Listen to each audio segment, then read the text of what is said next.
Nah, Iran secara resmi dan sepenuhnya keluar dari perundingan dengan Amerika Serikat, dan para pemimpin negara itu menggunakan warga sipil sebagai tameng hidup untuk melindungi fasilitas nuklir dan jembatan di seluruh negeri. Pada saat yang sama, pejabat Amerika Serikat memberi isyarat kemungkinan terjadinya konflik nuklir karena Trump sudah tidak punya jalan mundur lagi, terutama setelah pernyataannya bahwa malam ini peradaban Iran akan dihancurkan sepenuhnya.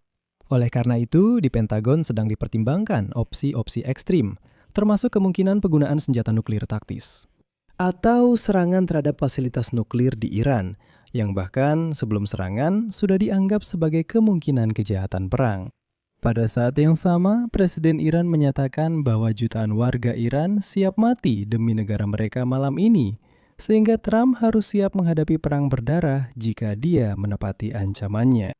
Nama saya Alexei Pichi, mari kita bahas topik ini bersama-sama. Namun sebelum kita mulai episode ini, saya mohon kalian untuk subscribe ke channel ini, berikan like pada episode ini, dan tulis komentar kalian di bawah video ini. Hal ini sangat penting untuk memajukan konten di YouTube. Saya akan sangat berterima kasih kepada kalian. Dan jangan lupa subscribe ke kanal Telegram saya, Pichi News. Linknya ada di deskripsi video ini. Jadi, waktu untuk negosiasi antara Amerika Serikat dan Iran secara resmi telah habis. Oleh karena itu, Presiden Trump mengancam akan menghancurkan seluruh peradaban Iran jika rezim tersebut tidak memenuhi tenggat waktu yang telah ditetapkan olehnya hingga pukul 20.00 waktu timur Amerika Serikat. Di Kiev, itu akan menjadi pukul 3 pagi pada tanggal 8 April. Tepat setelah waktu itu, Trump berjanji akan melancarkan serangan paling dahsyat terhadap Iran dalam sejarah.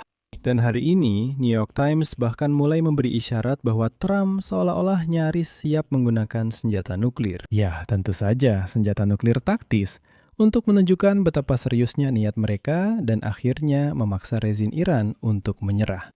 Ancaman baru dari Trump yang menjadi yang paling menakutkan dari serangkaian peringatan publik kepada Iran jelas merupakan bagian dari upaya untuk meyakinkan Teheran bahwa risiko menolak untuk segera mencapai kesepakatan terlalu besar untuk diabaikan. Terlebih lagi, dalam beberapa jam terakhir sebelum ultimatum itu berakhir, para perantara antara Amerika Serikat dan Iran masih mencoba membawa kedua pihak ke meja dialog. Dan Iran bahkan telah mengajukan rencana perdamaian 10 poin mereka sendiri. Namun, tampaknya rencana itu tidak diterima oleh Amerika Serikat. Pada akhirnya, Iran menuduh Donald Trump merencanakan kejahatan perang.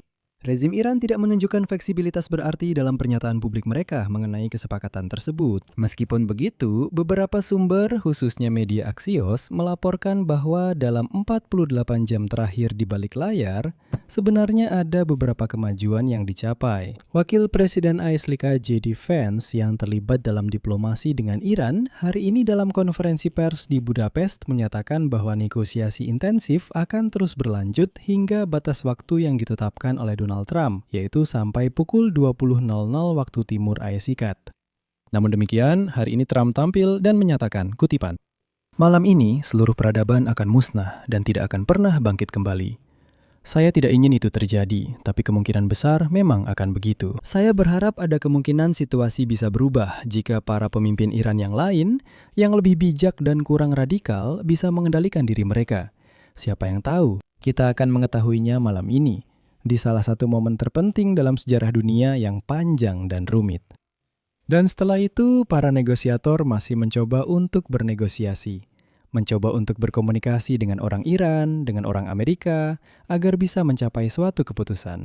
Namun pada akhirnya New York Times menulis bahwa Iran keluar dari negosiasi dengan Amerika Serikat mengenai gencatan senjata setelah gelombang baru tekanan dan serangan terhadap wilayahnya. Teheran melalui Pakistan menyampaikan bahwa mereka tidak akan lagi ikut serta dalam negosiasi dengan Amerika, baik secara langsung maupun tidak langsung. Sudah, tidak akan ada lagi negosiasi ke depannya. Menurut sumber, kedua pihak berusaha mencapai kesepakatan untuk menghentikan pertempuran, khususnya melalui Pakistan. Namun, kontak-kontak tersebut tidak membuahkan hasil apapun. Sebaliknya, retorika Presiden Trump menjadi lebih keras dan tuntutannya semakin tegas. Perlu saya catat, Amerika Serikat memang meningkatkan tekanan dalam beberapa jam terakhir sebelum ultimatum berakhir.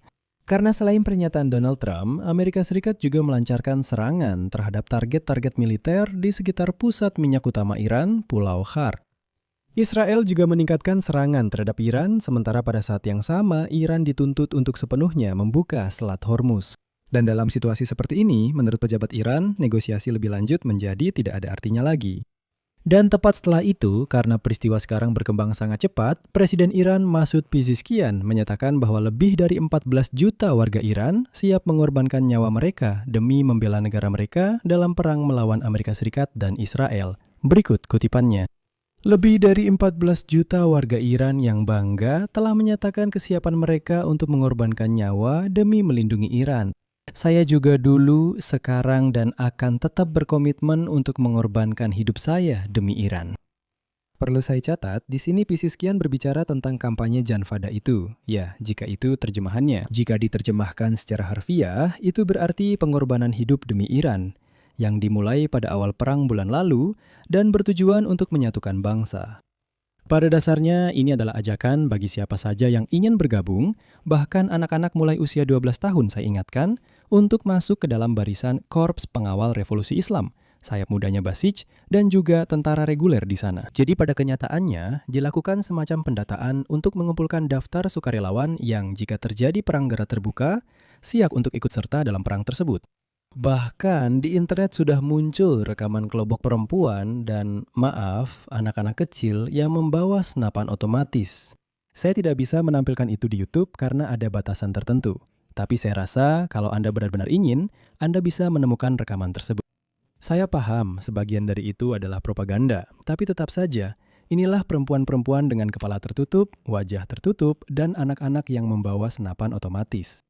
Dan Donald Trump mengancam akan menghancurkan jembatan dan pembangkit listrik Iran jika kesepakatan tidak tercapai, serta menyebutkan target lain seperti infrastruktur minyak dan air. Sebagai bagian dari langkah lain yang tampaknya merupakan bagian dari kampanye tekanan dari Amerika Serikat, militer Amerika pada Selasa pagi menyerang puluhan fasilitas militer di pulau strategis Hark. Seorang pejabat Amerika menyatakan bahwa serangan tersebut konon tidak ditujukan pada infrastruktur ekspor minyak di pulau itu dan menyebut serangan tersebut sebagai serangan ulang terhadap target-target militer yang sebelumnya sudah diserang selama perang ini. Sementara itu, Perdana Menteri Israel Benjamin Netanyahu menegaskan bahwa sepanjang hari Selasa dan Senin malam, Israel melakukan serangan terhadap rel kereta api dan jembatan di Iran. Berikut kutipannya. Pesawat ekspor dan puluhan helikopter di pangkalan udara Iran. Hari ini mereka menyerang rel kereta api dan jembatan yang digunakan oleh Korps Pengawal Revolusi Islam. Mereka menggunakannya untuk memindahkan bahan mentah untuk produksi senjata itu sendiri, serta militan yang menyerang kami, Amerika Serikat, dan negara-negara di kawasan. Para militan yang sama juga menindas rakyat Iran. Serangan tersebut tidak ditujukan kepada rakyat Iran. Nah, militer Israel menambahkan bahwa mereka telah melakukan serangan terhadap 8 jembatan Iran. Tentara Pertahanan Israel melaporkan bahwa serangan dilakukan di beberapa wilayah, termasuk Teheran, Karaj, Tibris, Kasan, dan Qom. Militer menambahkan bahwa langkah-langkah telah diambil untuk meminimalkan dampak terhadap penduduk sipil, termasuk penggunaan amunisi presisi tinggi dan pengawasan udara. Dan di sini saya ingin menyoroti satu hal yang sangat penting. Serangan terhadap infrastruktur sipil yang sangat penting dapat dianggap sebagai kejahatan perang. Fasilitas yang diperlukan untuk kelangsungan hidup penduduk, termasuk instalasi pengolahan air, jembatan, atau pembangkit listrik, dilarang dijadikan target militer sesuai dengan Konvensi Jenewa. Tapi, infrastruktur yang sama yang disebutkan tadi bisa dianggap sebagai target yang layak untuk diserang. Jika infrastruktur tersebut digunakan untuk tujuan militer oleh Iran sebagai fasilitas dwiguna. Jadi, seperti yang dikatakan, ada perbedaan penafsiran di sini. Tapi, apa yang dilakukan Iran sebagai tanggapan? Nah, pertama-tama saya akan menunjukkan beberapa video dari Iran, lalu kita akan membahasnya.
Dalam rekaman ini terlihat bahwa pihak berwenang Iran di tengah ultimatum dari Amerika Serikat sebenarnya mencoba melindungi sebagian infrastruktur kritis dengan menggunakan manusia. Pada dasarnya ini adalah yang disebut rantai manusia, yang seharusnya melindungi infrastruktur dari serangan. Kantor berita Iran Mehr menerbitkan laporan tentang rantai manusia di pembangkit listrik di Kermanshah. Dalam foto terlihat sekelompok warga Iran yang berkumpul di sekitar fasilitas tersebut dan memegang poster dengan tulisan serta bendera negara Iran. Secara terpisah, kantor berita Mehr juga menampilkan rantai manusia di pembangkit listrik di Tabriz. Pesan lain berkaitan dengan jembatan di Ahvaz, selatan Iran. Di sana, orang-orang berbaris di sepanjang jembatan, membentuk rantai manusia dan membentangkan bendera nasional Iran yang panjang.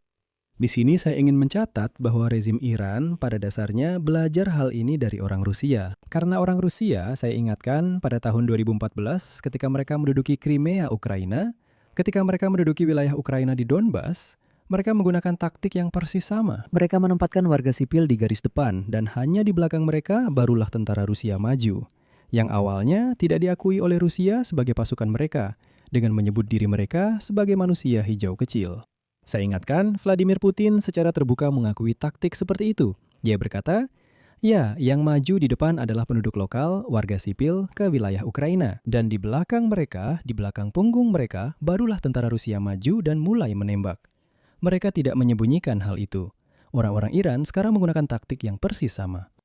Dalam laporan dari kantor berita Mehr, para peserta rantai manusia seperti itu disebut sebagai patriot Iran, seolah-olah mereka sendiri yang keluar untuk melindungi wilayah tersebut.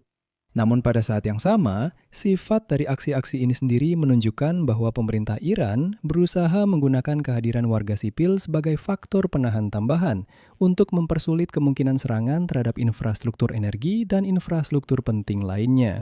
Tapi bagaimana orang Amerika akan menyerang jembatan yang sama jika ada sekelompok besar warga sipil berdiri di atasnya? Bagaimana cara menyerang pembangkit listrik jika di wilayahnya dan di sekitarnya sudah ditempatkan warga sipil? Nah, ini benar-benar jebakan. Maksudnya, rezim Iran memang mencoba berlindung di balik warga sipil. Tapi di sini Anda juga menambahkan aspek tertentu bahwa memang ada sebagian orang Iran yang mendukung rezim tersebut. Dan secara teologis, tampaknya memang ada yang benar-benar siap mengorbankan nyawa demi Iran. Lebih tepatnya, bukan demi Iran, tapi demi rezim Iran. Di sini saya akan berhenti sejenak. Teman-teman, saya sarankan kalian untuk berlangganan saluran YouTube ini jika belum melakukannya. Karena malam ini, kami akan terus memantau perkembangan situasi, dan begitu ada berita baru, saya akan segera siaran langsung dan melaporkan semua yang terjadi. Jadi, silakan berlangganan. Di sini saya akan berhenti sejenak.